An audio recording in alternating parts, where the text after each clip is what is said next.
Hi everybody, this is Brad Vici from up in northern Vermont, trying my very first YouTube video on wood turning. It's actually my very first attempt at making a wood turning video or at posting anything on YouTube. In response to the challenge from Blue MacIver, the challenge here is to try to take a square piece of wood and turn it round to make the outer profile of a round kind of cylindrical bowl.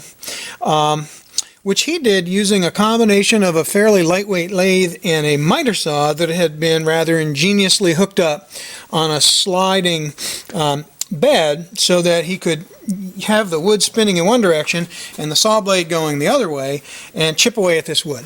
Well, my comment was that that's not only unnecessary but really unsafe, and his challenge was, well gosh, if you can do it as fast with traditional turning tools, then he would be quite surprised. Actually, he used different words that were not quite so friendly as quite surprised, but that's the way I'll word it for now.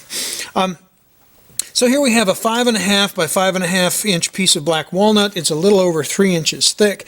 I've mounted it on a faceplate. The equipment here, this is a Powermatic 3520B, about 10 years old. And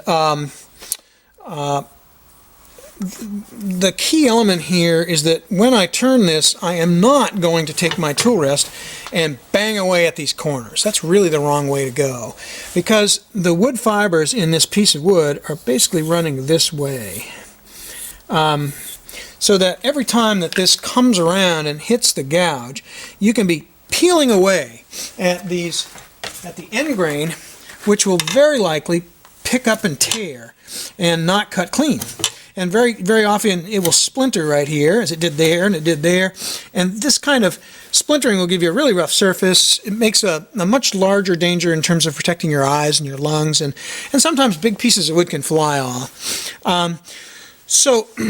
As one commenter pointed out, maybe the safest thing to do would be to knock off the corners on a miter saw or on a chop saw, maybe table saw or whatever. Or you could go to a bandsaw and make the thing round in the first place. But if you lack those tools and you've got a lathe, you don't need to hook up what I think is a relatively dangerous setup to do this. The key is keeping in mind that these wood fibers go this way, is to have your tool cutting towards the headstock from this surface, pushing in this direction, so that your tool only sees side grain. You're cutting side grain the whole way around. So we'll bring our tool rest up in this position, and we'll cut forward from here. I got to make sure it doesn't hit, get the height correct for the size of this tool. And so what I'm going to be using here is a 1/2 inch Ellsworth grind bowl gouge so it's got a traditional Ellsworth bevel, but then I've relieved the corner there a little bit so that when I'm on the inside of a bowl it doesn't bruise the fibers so much. I'll spin this at about 1400 RPMs. This has got a 2 horsepower motor, so I can go at it pretty hard if I want, but the interesting thing is if you just cut this way and make a cylinder, you've got pretty much nothing but side grain, so it's a really easy cut. I've mounted a clock here so that you can see the second hand, and what I'll do is put my face mask on, and I'll start when we're at the 30-second mark so that you can see how long it takes.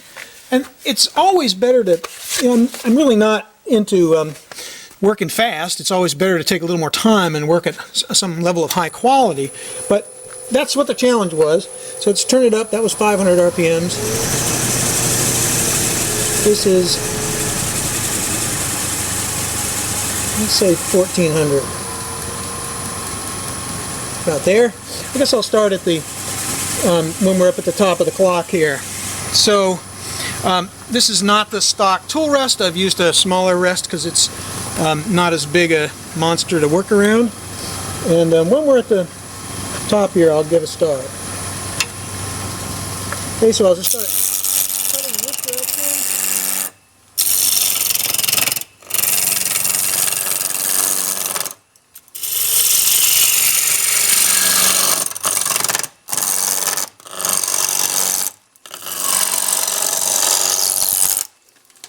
So we're almost done. That's a pretty long way to reach out over the tool rest, so I'll move my tool rest so we can complete this cut. And I'll put my shield back down. Well, now you have a nice true cylinder. First time I did this, it took 12 seconds, a slightly smaller piece of wood. And now you could refine that. If I were making a bowl out of this piece of wood, this is a piece of walnut with a little bit of a crack, so it's probably only going to make a 2.5-inch tall piece of something or other. I wouldn't make a cylindrical bowl to begin with. So here's how I would go ahead and make a bowl. So it must have taken about 20 seconds to round that up. I'm going to lower my tool rest a bit out of personal preference. The key here is to cut from the tailstock end towards the headstock end, shape the wood, and now the purpose of the clock is to just demonstrate we're doing this in real time. This isn't, I read a comment from one YouTube participant that he thought people must be faking, doing time-lapse photography, because he couldn't believe how quickly some of the professional wood turners work.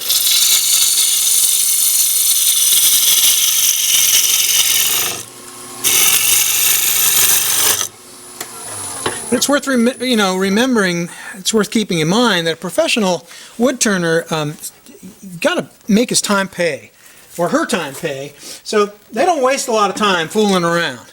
If they can find a quick way to do something, they do it the quick way. So I'm making a little foot here for my chuck. I'm going to refine that with a 3/8 detail gouge. It's got a relatively long bevel. It allows me to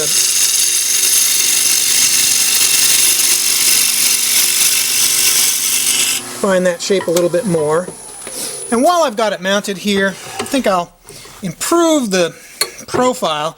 I can tell because of the rather stark lighting, there's a little low spot right there, and I might as well fix that. One of the things I like to do is put the tool rest rather low so that I can use the gouge with the handle very low and make a sheer cut with the long face of this gouge.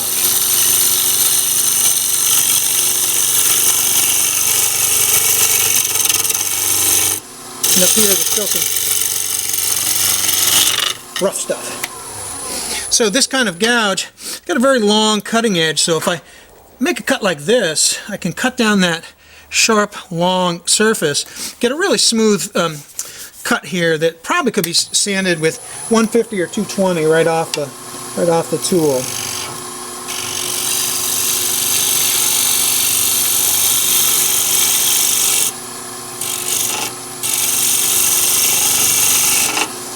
On a larger piece of wood, it would become important to not stand right here.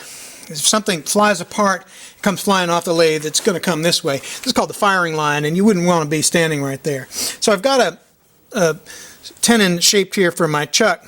I will now take a few moments, put it on the chuck by mounting the jaws on this piece, and we'll take it from there.